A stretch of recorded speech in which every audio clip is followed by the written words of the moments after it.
Olá, pessoal. Então, eu já fiz um vídeo outro dia aí, parecido com esse que eu vou fazer aqui agora, né? Mas como eu tô vendo muita coisa errada sendo postada na internet sobre a Bíblia, sobre escatologia, o fim dos tempos, profecias e tal, então a gente tem que falar também, né? A gente não pode se calar também. Se os maus ficam falando uma porção de mentiras aí, falando coisas nada a ver, por que que nós que conhecemos a palavra vamos ficar quietos? Então, eu quero falar o seguinte aqui. Então, veja só. As profecias bíblicas estão todas se cumprindo. Nós estamos vivendo uma era da iniquidade, do pecado. Você está vendo acontecer, né? Até quem nem é de religião alguma está dizendo, poxa, estamos no fim, né? Tem até o cronômetro lá do fim do mundo até para os cientistas. Mas veja só, para que você possa entender bem isso, desse estudo do fim dos tempos, você tem que entender a diferença entre dia de Cristo e dia do Senhor. Então, essa é a bagunça que o pessoal faz, faz uma confusão na Bíblia, porque não estuda a fundo ali realmente as passagens. Então, veja só, dia de Cristo. Vamos ver uma passagem que fala de dia de Cristo. Fica lá, tem várias, mas eu vou ler uma que fica em Filipenses, capítulo 2, verso 16. O apóstolo Paulo escreve: retendo a palavra da vida, para que no dia de Cristo possa gloriar-me de não ter corrido nem trabalhado em vão. Então, ele estava esperando o dia de Cristo, que é o arrebatamento, que vem antes da grande tribulação. Mas ele, claro, ele não sabia o dia nem a hora, ele morreu com Cristo, está com Cristo, mas ele não participou do arrebatamento, né? Passaram-se muitos anos depois. Agora, nós vivemos uma era que estamos como se diz assim, pré-tribulação, né? A nossa igreja, a igreja quadrangular, várias aí, Assembleia Batista, Presbiteriana e muitas outras são pré-tribulacionistas, né? Acreditam, né, nisso que eu estou falando, que o arrebatamento vem antes da grande tribulação. Então, aqui nós vimos que tem o dia de Cristo. Agora, o dia do Senhor é um dia de vingança, não é um dia de salvação, de alegria, como é o arrebatamento. O dia do Senhor é um dia de vingança, de guerra, de sangue derramado. Isso está em Isaías, Jeremias, Malaquias, Zacarias, lá, os profetas quase todos falam desse dia do Senhor, né?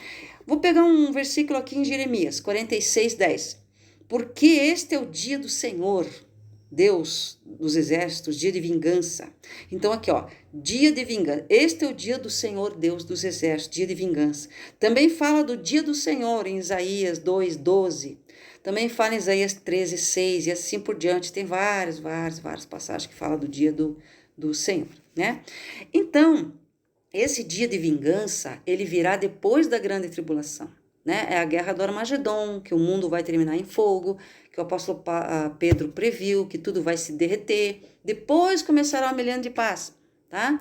Mas, aí as pessoas perguntam assim, mas a gente vai ver o anticristo, a gente vai viver com ele? Olha, ele deve até estar no mundo aí já, certo?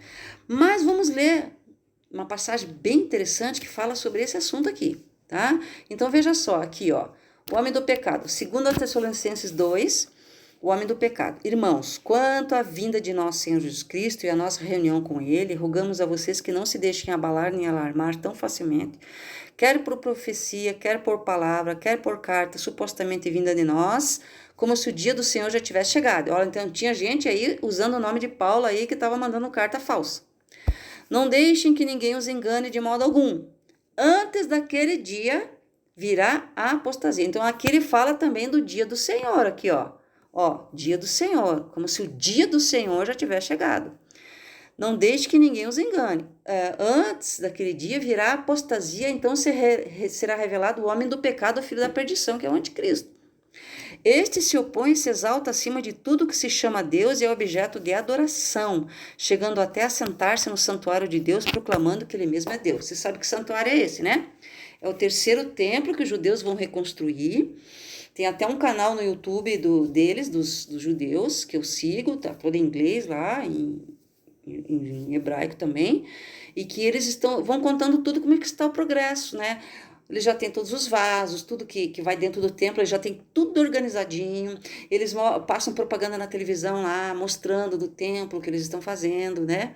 Que eles estão se organizando, já tem todo o desenho do templo, já a maquete, tudo certinho, reconstruído no mesmo lugar que era o Templo de Salomão, que hoje está a mesquita lá dos inimigos deles, na verdade, né? Que está ali, a mesquita ali, bem em cima do lugar ali que era o templo ali. Mas, para que eles reconstruam esse templo, terá que haver aquele acordo de paz que a Bíblia fala, né? Que eles vão fazer o acordo de paz, eles vão poder reconstruir o templo, daí vão poder fazer todos os sacrifícios, fazer todas as coisas que eles faziam no Velho Testamento, mas chegará bem no meio da tribulação, o anticristo vai dizer, chegou, parou tudo, né? Lá em Daniel está escrito isso, que em Mateus 24 também está, né? Verso 15, está dizendo assim, ó, quando o abominável da desolação que falou o profeta Daniel estiver no lugar santo, quem lê entenda, quem estiver lá na Judéia, fuja para os montes, quem estiver em cima do telhado, não desça a buscar nada, que não vai dar tempo. E daí diz assim, orai para que a fuga não seja no sábado, nem no inverno, por quê? Porque no sábado os judeus se reúnem, ficam todos juntos, porque eles guardam o sábado, aí os inimigos vêm e pegam eles todos ali, tudo juntinho, né? Ele leva a família inteira já, né? Quando o anticristo se colocar no templo lá e dizer quero ser adorado, aí os soldados deles vão sair correndo nas casas lá para pegar os judeus, principalmente ali, e matar, prender e torturar e etc., como muitos dos extremistas hoje já fazem, né?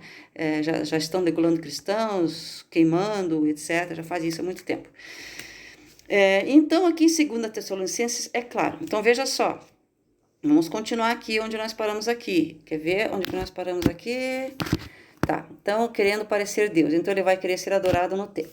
Não se lembram de que, quando eu ainda estava com vocês, costumava falar essas coisas, e agora vocês sabem que eu estou detendo, para que ele seja revelado no seu devido tempo.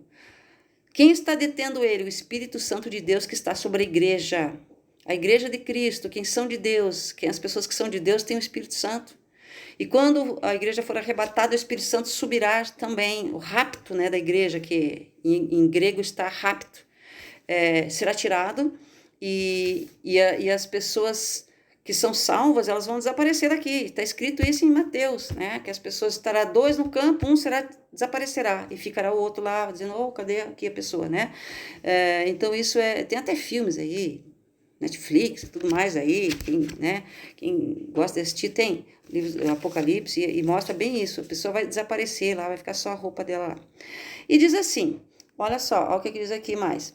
Então será, então o que o detém? Então já está em ação, olha aqui, a verdade é que o mistério da iniquidade já está em ação, restando apenas que seja afastado aquele que agora o detém, que é o Espírito Santo que está com a igreja. Então será revelado o perverso, a quem o Senhor Jesus matará com o sopro de sua boca e destruirá pela manifestação da sua vinda.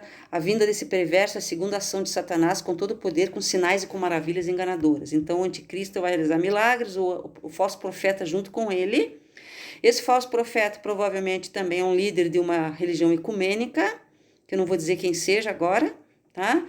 Mas com certeza uma reunião de ecumenismo aí, que você sabe que o ecumenismo não dá certo, né?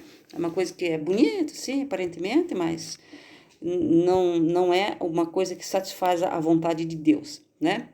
E daí continua falando que ele fará uso de todas as formas de engano, da injustiça, e continua falando. Então, aqui, essa passagem de Tessalonicenses, ela é clara, tá? Que o anticristo só se revelará quando a igreja for tirada. O que o detém agora é o Espírito Santo de Deus, que é o que o detém, né? E depois virá a grande tribulação. Os primeiros 3 anos e meio será de prosperidade. Todo mundo vai dizer, o anticristo conseguiu resolver os problemas do mundo. Você sabe que hoje, né, o que já está aí sobre o mundo, quer que haja um caos sobre o mundo. Essa é a vontade deles. Porque havendo caos, as pessoas aceitarão facilmente o anticristo, né? Caos na economia, caos em doença, caos em violência, né? Aí ele vai dizer, não, parou, eu vou resolver tudo para vocês. O pessoal diz, oba, ele vai resolver tudo. Ah, vocês vão ter que marcar aí, colocar o chip aí, e só vão comprar ou vender se tiver a minha marca ali junto ali. Porque daí vai ter um registro, provavelmente é um contrato, né? Você diz assim, não, meu contrato de fidelidade, né? Ou na mão ou na testa, claro que se a pessoa não tem a mão direita, como diz ali, vai pôr na testa, né? Como tá ali, ou a mão direita ou a testa, né? E aí a pessoa só vai, todo mundo já sabe que esses chips já existem, gente que já está usando, né? Como um cartão. Então aqui, Tessalonicenses é bem claro isso. Então, dia de Cristo, arrebatamento, antes da tribulação. Apocalipse 3:10 fala claramente, Deus não está brincando ali, que Deus livrará a sua igreja. Vamos até ver aqui, ó. Vamos no Apocalipse aqui, 3:10, tá? Vamos aqui, 3, isso. Vamos aqui no 10, só para vocês verem como exatamente está escrito aqui. Olha só, visto que você, vamos colocar para cima para vocês poderem ver bem certinho ali, ó. Visto que você guardou a minha palavra de exortação à perseverança, eu também o guardarei da hora da provação que está para vir sobre todo mundo, para pôr à prova os que habitam na terra. Tem mais claro do que isso? Deus, então, aquele que guardar a palavra de Deus será livrado dessa hora, que é a grande tribulação, tá? Então, todo o livro do Apocalipse, né, os 3 primeiros capítulos ali que fala das 7 igrejas, Éfeso, Esmirna, Pérgamo, tal, Laodiceia, Filadélfia e tal, ali Deus dá 7 perfis de pessoas que servem a Deus com seus defeitos, excetuando-se a Filadélfia, que ali não aparece defeito nenhum, né? E que representa a igreja fiel, e a Laodiceia, que representa a igreja morna e rica, que não tem falta de nada, não falta comida, não falta roupa, não falta nada, mas é morna, não busca o poder do Espírito Santo, não procura estar mais perto de Deus, mas vive uma vida só na parte material, querendo prosperidade. Essa é a igreja de Laodiceia. E a Bíblia diz que se não se arrepender, perderá a sua salvação, né? Então, isso daí tá... Os 3 primeiros capítulos aqui de Apocalipse fala sobre isso. E depois, a partir do capítulo 4, que você vai vendo aqui, que vai vindo aí explicando bem sobre a grande tribulação e dando todos os perfis, né? E depois você vai ver também os cavalos, né? Os cavaleiros, vem as 7 trombetas, os 7 selos e todas aquelas coisas, os ais, né? Que virão. Tudo será na grande tribulação, tá? Não é agora. Então, essas visões e sonhos que as pessoas estão tendo hoje em dia, elas estão tendo visões e sonhos da grande tribulação. Estão vendo aí tsunamis, por que não aconteceram essas coisas que as pessoas viram? Porque será na grande tribulação, né? Tem acontecido desastres? Sim, enchentes, né? Tem acontecido cada vez pior, né? Tem acontecido, sim. É o clima, né? Se modificando e tal. Mas... essas catástrofes como um meteoro gigante que vai destruir, quer dizer, o meteoro ele vai transformar a água do mar, vai matar as coisas que estão no mar, os peixes e tal, né? E também aquela montanha que vai cair, né?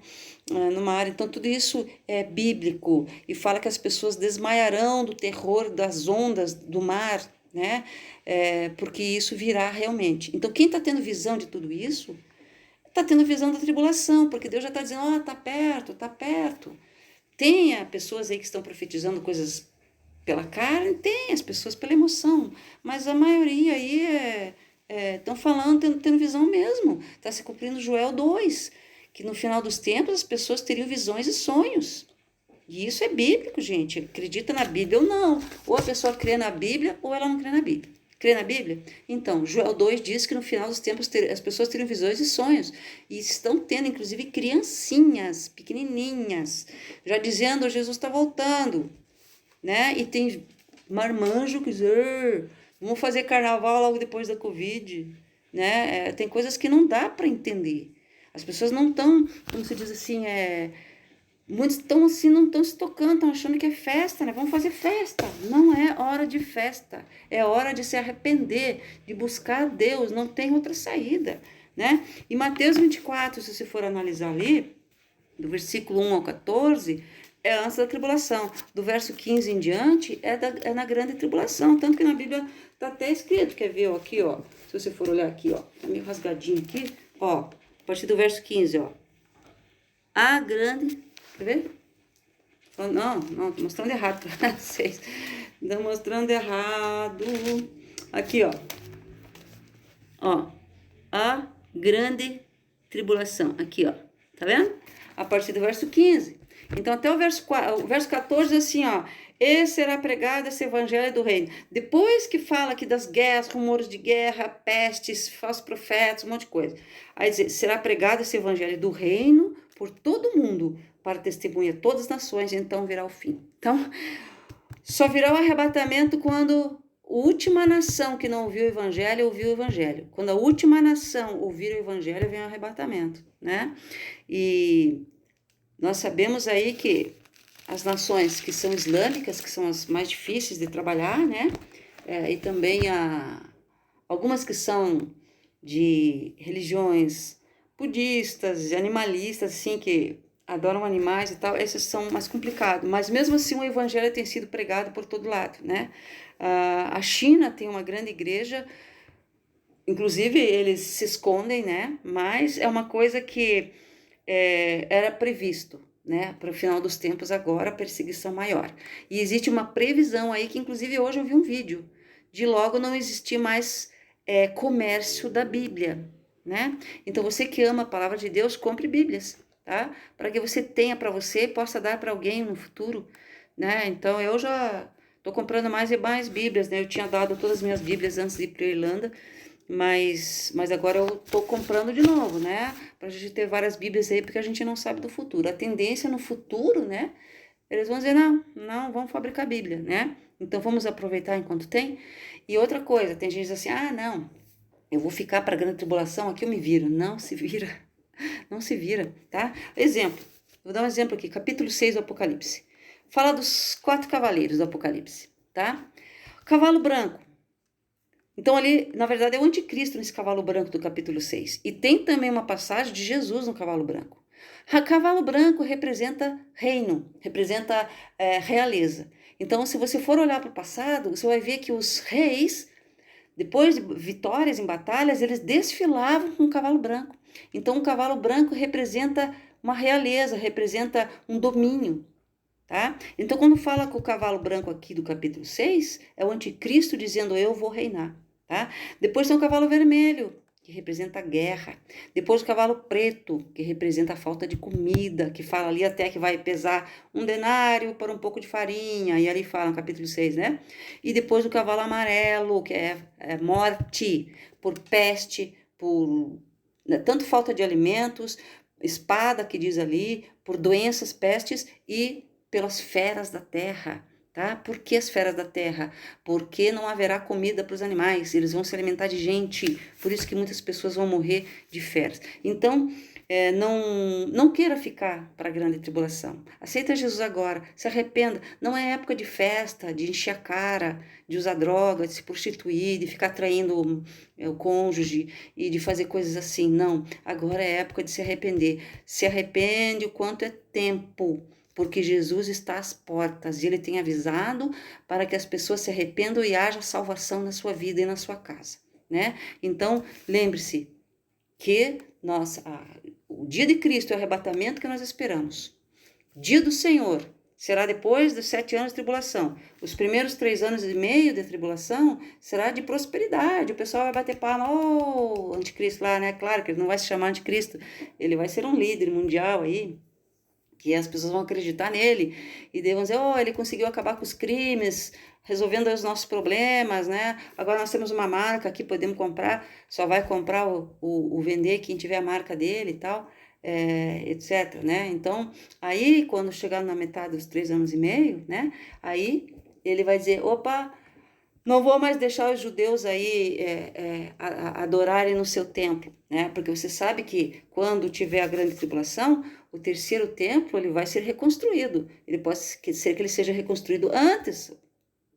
Eu acho meio difícil porque vai ter que ter um acordo de paz, né? Tem que ter um acordo de paz primeiro para que eles possam, no lugar onde está a mesquita dos inimigos deles lá em Jerusalém, ser tirada aquela mesquita para eles, no lugar do templo de Salomão, reconstruir o terceiro templo, que tem que ser naquele lugar, né? Então, para que isso aconteça, tem que ter um bom acordo de paz antes, né? Se a gente vê esse acordo de paz acontecer, Vai ser bem assustador, né? Mas é bem provável que isso aconteça durante a grande tribulação. E aí diz, como o profeta Daniel falou, e em Mateus 24, verso 15 também diz, quando você vê que o abominável da desolação que falou o profeta Daniel estiver no Santo dos Santos, fuja, tá? O que é isso? Significa que o anticristo vai querer ser adorado no templo dos judeus, tá? E ele vai se plantar no Santo dos Santos e eu vou ser adorado. Nenhum outro Deus vai ser adorado aqui. E quando isso acontecer, ele disse, fuja. Quem estiver na Judéia, fuja para os montes. Quem estiver no telhado da casa, que os judeus têm esse costume de, né, aquelas casinhas quadradinhas, não desça a buscar nada, né? Mas fuja, né? E diz assim também, olha para que essa fuga não aconteça no sábado, nem no inverno, né? Porque senão será muito sofrido. Por quê? Porque no sábado eles se reúnem, porque eles guardam o sábado, né? A família está toda reunida. Então daí os inimigos vêm ali e pegam eles todos juntos, né? Então por isso que diz, ore para que não seja no sábado, nem no inverno, que daí sofre, né? No inverno, imagine, que eles vão ficar ao relento fugindo. E ali, se você for ver lá no livro de Zacarias, que fala que quando Jesus vier nessa batalha do Armagedon, ele vai colocar os pés sobre Jerusalém e vai se fender o monte do norte e sul, vai ficar, né, do leste e oeste vai ficar um vale, né, onde os judeus vão fugir ali por baixo, né, e ali eles serão salvos, e Deus vai vencer essa batalha, será dada a vitória, né, ao povo de Deus, e aí começará os 1000 anos de paz. Então terminará a guerra no Armagedon, no Vale de Megido ali, diz que o sangue vai ficar até o cabresto dos cavalos lá, que vai muita gente ficar morta ali, amontoada ali, e fala que, inclusive, servirão de alimento para as aves, né? Tá escrito. E que até no Velho Testamento diz assim, venham para a ceia da vingança, né? Que os animais vão vir e se alimentar dos corpos ali. Então, no final dessa batalha Armagedon, que é o dia do Senhor, tá? Esse é o dia do Senhor, que é um dia de vingança, tá? É que ele vai vencer os inimigos. Então, a gente, os salvos, não estão esperando o dia do Senhor. Nós estamos esperando o dia de Cristo, que é o arrebatamento, que é antes da grande tribulação. Então, lembre-se disso, né? Para ninguém ficar desesperado. Nós temos que agora nos guardar, orar muito, orar pela família, orar pela salvação. Os nossos planejamentos não tem que ser assim, olha, o meu planejamento é só comprar um carro, uma casa. Não, o planejamento é a salvação da família, que todos conheçam Jesus, porque tudo vai ficar aqui. Então, não tem outra coisa melhor para fazer. É sim orar. A Bíblia diz que Deus ouve a oração do justo. Então, nós temos que deixar Jesus no nosso coração, bem aqui, ó. E a gente se arrepender dos nossos pecados e fazer a obra de Deus. É isso que tem que fazer. Ok, pessoal? É isso que eu queria falar. Tem muito mais para falar, mas não dá tempo aqui. Ok?